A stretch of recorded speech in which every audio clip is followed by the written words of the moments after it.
Hola, soy Lisa Hamilton y soy miembro del equipo pastoral acá en Christchurch, Montevideo. Estamos en el tiempo de Cuaresma. Hoy es semana 4 de 6.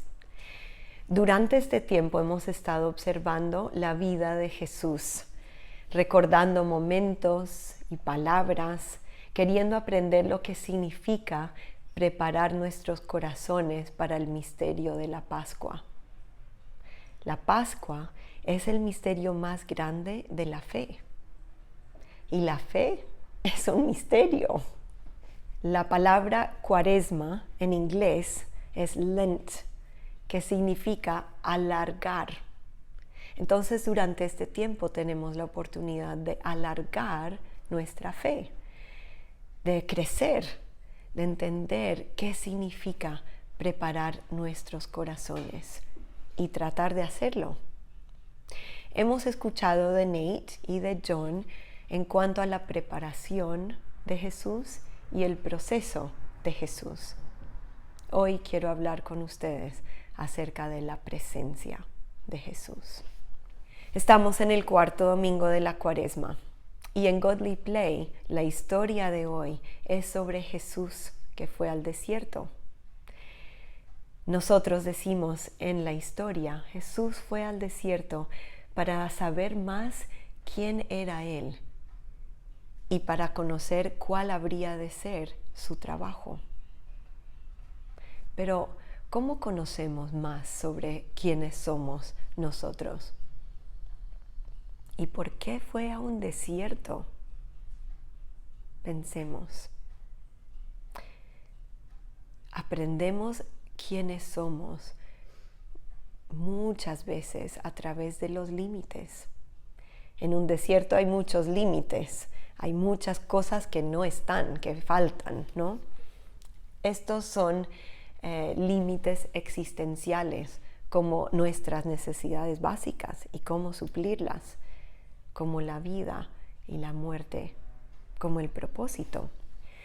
La verdad, no sabemos quiénes somos, ni de qué estamos hechos, si no nos encontramos con estos límites. En el camino de Santiago, John y yo pasamos por uno de esos marcadores que dice cuántos kilómetros te faltan, y alguien había escrito con un marcador en ese lugar, diciendo, un peregrino aprende lo que no es.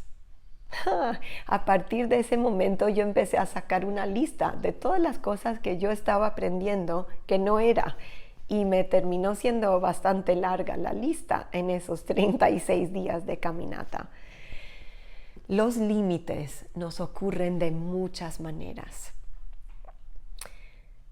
Puede ser que alguien diga algo difícil y verdadero sobre nosotros. Puede ser cuando nos enfermamos o pasa algún accidente o alguna tragedia que nos cambia la vida. Puede ser enfrentarnos con algo que no podemos hacer o con alguien que no podemos cambiar. En Godly Play también decimos, necesitamos tener un pedacito del desierto en nuestro salón, porque tantas cosas importantes les ocurrieron al pueblo de Dios en el desierto. ¿Cuál sería un desierto en nuestro tiempo, en nuestra vida? Cualquier cosa que nos haga cuestionarnos a nosotros mismos. Los discípulos estaban viviendo un desierto al acompañar a Jesús a Jerusalén. Había tantas cosas que no entendían. Lo vieron hacer cosas como darle vuelta a las mesas en el templo, como explicarles exactamente cómo hacer y qué esperar en los preparativos para la última cena. ¿Cómo sabía Jesús todo eso? Le escucharon decir cosas extrañas como, este pan es mi cuerpo quebrantado por ustedes. O le dijo a Pedro, Pedro, tú me negarás 3 veces antes de que cante el gallo. Y también les dijo, alguno de ustedes me traicionará. Qué confuso todo esto. Y luego Jesús los invita al Monte de los Olivos para orar con Él. Y les dice, oren conmigo para que no caigan en tentación. ¿Qué era lo que Él estaba diciendo? En nuestro grupo de estudio bíblico el año pasado, en Lucas, leímos este versículo y nos llamó mucho la atención. Cuando Jesús terminó de orar y volvió a los discípulos, los encontró dormidos, agotados por la tristeza. Pero ¿cuál tristeza los estaba agotando? Esto fue antes de que ocurriera todo lo que todo lo que estaba por ocurrir esa noche. Ellos estaban empezando en desventaja, ya estaban agotados por la tristeza. ¿Y tú? ¿Te sientes agotado? ¿Por qué razón? ¿Qué te agota?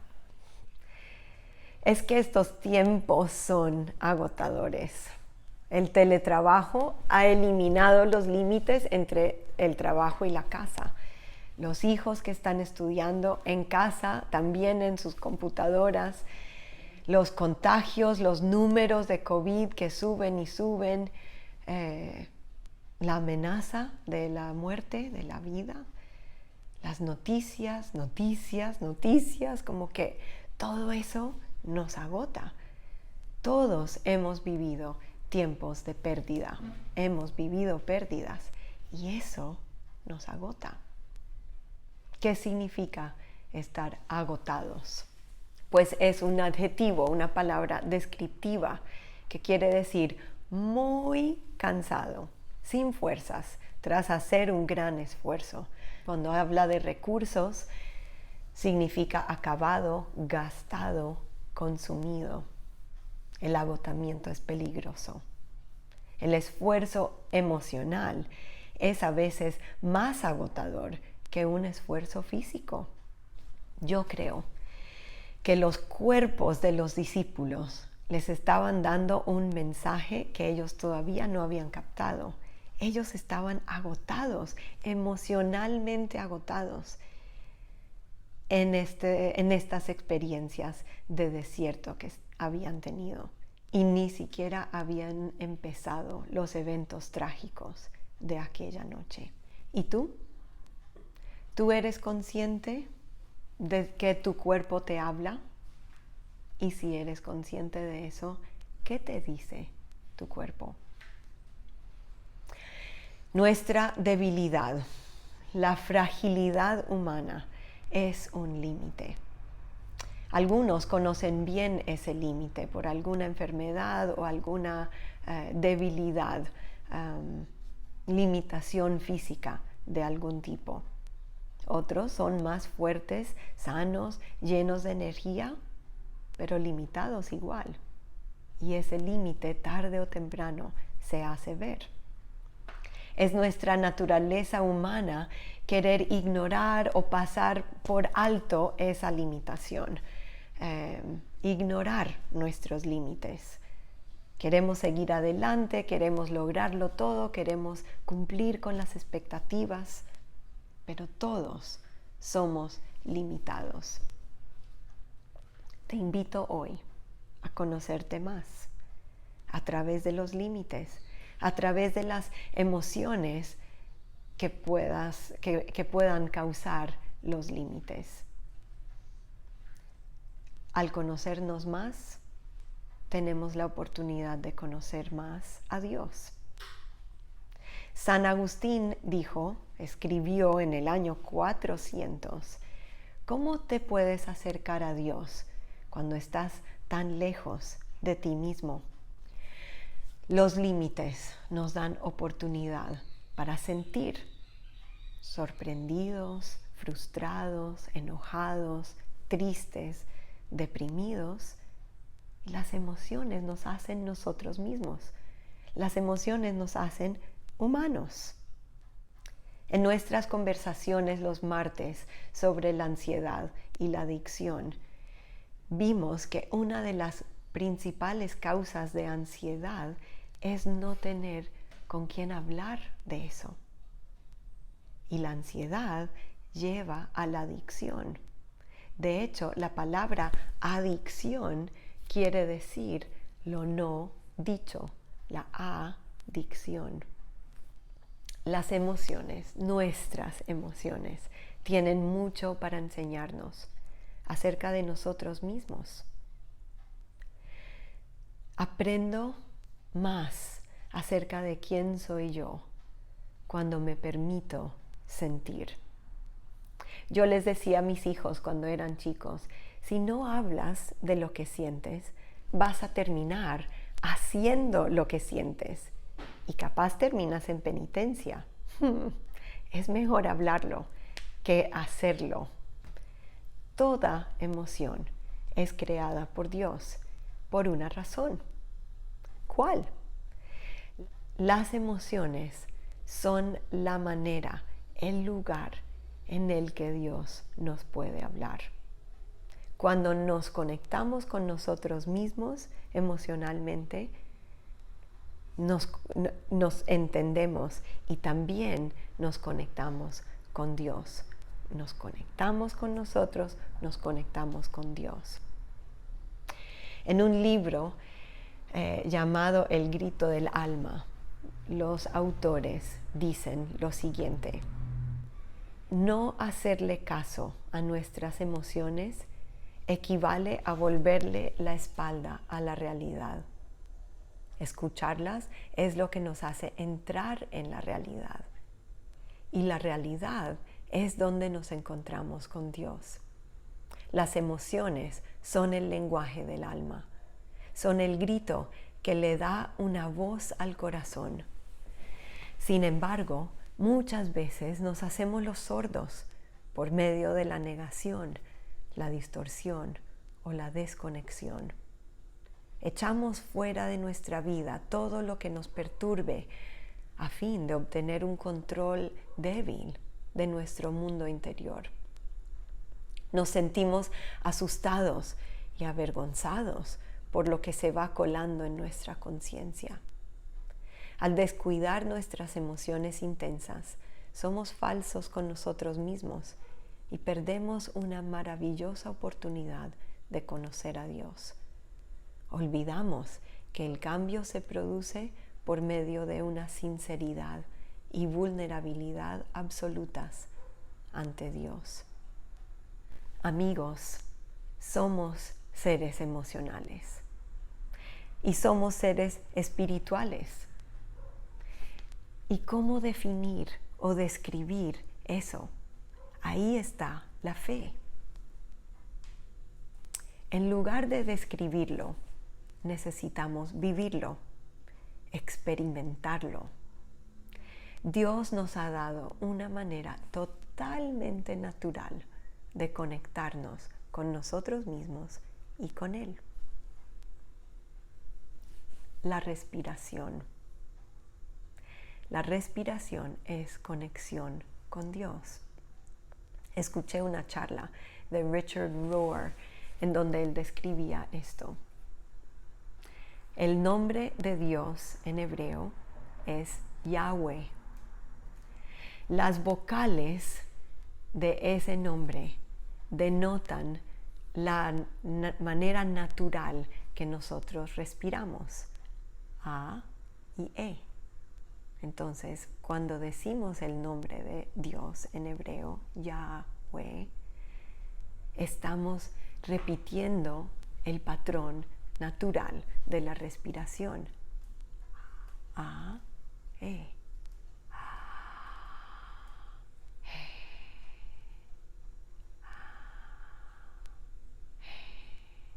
Háganlo conmigo.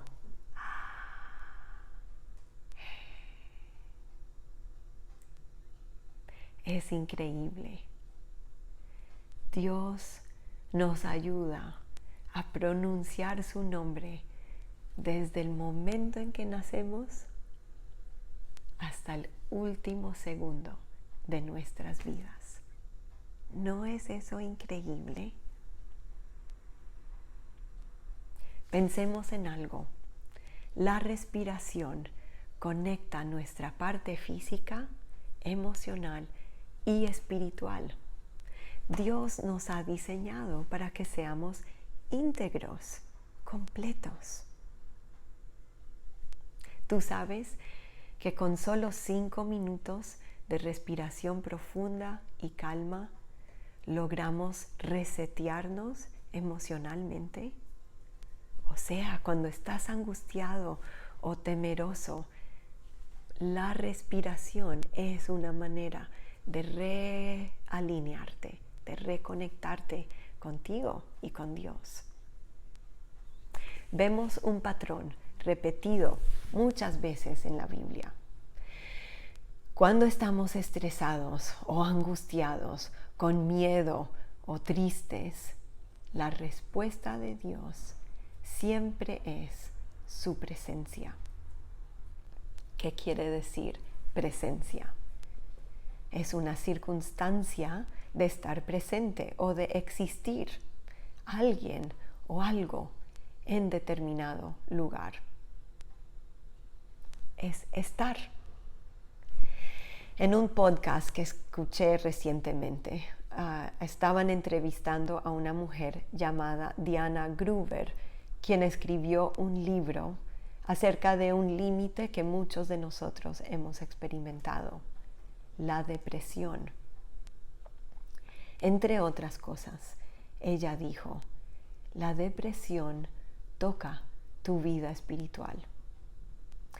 La depresión es aisladora. Pensamos que lo que la gente precisa es ser curada, pero realmente lo que precisa es ser acompañada.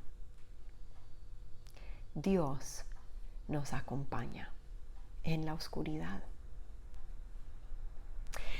Y luego esta mujer dio una recomendación basada en su experiencia. Dice, lo que más ayuda es no obsesionarme sobre mi fe, cuestionarme y interrogarme y querer saber por dónde debo salir o qué hice para llegar a este lugar.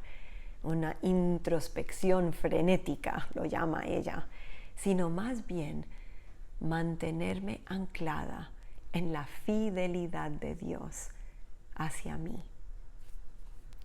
¿Qué puedes hacer tú cuando te encuentras en un desierto de cualquier tipo para mantenerte anclado en la fidelidad de Dios? Para mí, la Escritura es tan viva y es realmente un ancla. Escuchen, por ejemplo, esta promesa de Isaías 41:10. Así que no temas, porque yo estoy contigo. No te angusties, porque yo soy tu Dios. Te fortaleceré y te ayudaré. Te sostendré con mi diestra victoriosa. Quiero contarles una historia. No hace mucho me levanté, como siempre, pero me estaba sintiendo pesada, sola, un poco defraudada y angustiada por cosas que estaban ocurriendo en mi vida en ese momento. Y también tenía unos desafíos grandes por delante que no sabía cómo iba a solucionar. Respiré profundamente, me serví un café y me fui a sentar donde siempre me siento para tener mi tiempo a solas con Dios. Y miré por la ventana. En ese instante, Fiona, mi gran danés, llegó hasta donde estaba yo y se sentó. Casi se sienta encima mío, pero miró por la ventana como estaba mirando yo, a ver hacia dónde estaba mirando. en ese momento yo sabía que Dios estaba conmigo. Y todo cambió, pero no había cambiado nada. Mi cuerpo se relajó. Yo había escuchado ese mensaje. Estoy acá contigo. Dios me habló a través de mi perra y le di un abrazo grande en ese momento. Después se paró y se dio vuelta y me pidió los mimos que siempre me pide. Solamente que usualmente eso es a las 9:30 o 10 de la mañana, dormilona, que es ella. Pregunto, ¿tú has escuchado algún mensaje de Dios a través de alguna circunstancia en tu vida? Dios está cerca, tan cerca como el aire que respiramos. El Salmo 34 está lleno de versículos que nos hablan de la presencia de Dios. Radiantes están los que a Él acuden, jamás su rostro se cubre de vergüenza. Este pobre clamó, y el Señor le oyó y lo libró de todas sus angustias. El Señor está cerca de los quebrantados de corazón y salva a los de espíritu abatido. Los desiertos en nuestra vida son lugares o momentos cuando nos vemos como realmente somos. Nos enfrentamos con emociones como el salmista: vergüenza, angustia, quebrantamiento, abatimiento. Amigos, un problema en manos de Dios siempre es una oportunidad. Y no estoy diciéndolo por decir nomás, es verdad. Cuando vemos quiénes somos, tenemos oportunidad de alargar nuestra fe, de crecer, de ver cómo somos y cómo reaccionamos para poder cambiar, para poder ver cómo puedo crecer en preparación para lo que vendrá, que tampoco sé lo que puede ser. Cualquiera que sea tu desierto, las últimas palabras de Jesús, cuyo nombre es Emmanuel, Dios con nosotros, son para ti y son para mí. Jesús dijo: y les aseguro que estaré con ustedes siempre, hasta el fin del mundo.